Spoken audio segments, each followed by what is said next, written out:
Obesity, diabetes and heart disease are some of the biggest killers in South Africa. There are warning labels to warn us about the dangers of cigarettes and alcohol, but why not about unhealthy foods? A new study found that attention-grabbing labels would encourage South Africans to make better informed food choices. Government seems to agree. It drafted these very regulations back in 2014, yet never implemented them. Nzama Mbalati is with the Healthy Living Alliance, where they've undertaken to inform consumers themselves. Nzama, let's start off with the basic principles. How bad is the situation in South Africa when it comes to obesity, diabetes and hypertension? Good morning, Tapfuma, and to the viewers as well. Thank you for the opportunity. In South Africa, we're sitting on a time bomb. We're sitting with more than 4.5 million people living with diabetes and many more who are undiagnosed. We are living in the country where, you know, at the younger ages, it's been normalized that people do have a high, as we say in our communities. And because food has been at the center of really the obesity problem that we have in South Africa amongst adults and kids, that could be prevented. So painting this picture doesn't look good, and the overconsumption of unhealthy food is at the center of actually the pandemic that we're dealing with of non-communicable diseases. So, Nzama, what would these labels look like? What would they inform us of, and what would they warn us against? So currently, as you know, the labels that are being used, the model, the GDA model, is the model that actually is the back of the pack. Very difficult to comprehend. So you'll have 5 grams of that, of salt, of sugar, which many of us who are dietitians do not understand. So actually, we are taking into our bodies something that we do not know and we do not understand.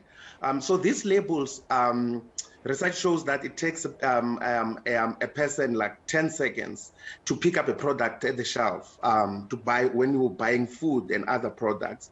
So this label will be sort of like a front of pack at a glance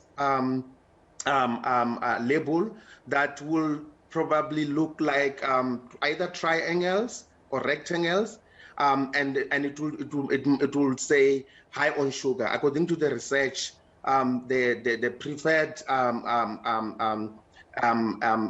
octagon, the triangular octagon, will be able to tell you for the food that has a threshold or high content of sugar, salt, and fats. We've seen countries like Chile. They had a serious obesity problem. I think it was about 60% of 15 to 64-year-olds were obese in Chile, and they started putting labels on their food. How did that turn out? So there are very promising results and modeling studies that are coming out of Chile already. Chile has indicated that there is about it's just that I don't have the figure now, but I think it's about $1.8 billion in the 5 years that they will save out of the cost of obesity and its related illnesses, hypertension, diabetes. But also they are starting to show that actually they are turning down the number of people who are living with obesity through implementing this policy and other measures as a way. And as Healthy Living Alliance, we understand that, you know, policy is important, but we even take it upon ourselves and our partners to actually we are rolling out the nutrition literacy program in Limpopo and OR Tambo, working with our partners to really dive in and promote health so that our people, because health is not at the facility. When we go to the facility, health is in our community, it's in the studio, it's in our homes. So it's important that we can promote health and we can educate people about the very basic of nutrition. Nzama, when it comes to the food labeling, there are draft regulations from 2014 already. So why has there been slow movement in implementing it? Well, the Department of Health, I think, would answer better. I think our role is to ensure that there are no further delays on this. I mean, last year when we followed up, we heard about COVID and being sensitive to the industry and being impacted by COVID.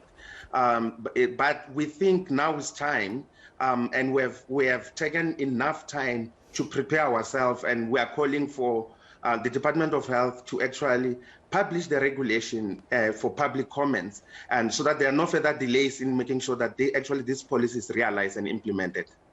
Well, Nzama, thank you so much for your time. We appreciate it. Nzama Mbalati of the Healthy Living Alliance speaking about the call from consumers to have food labels that warn us of unhealthy foods on the food packaging.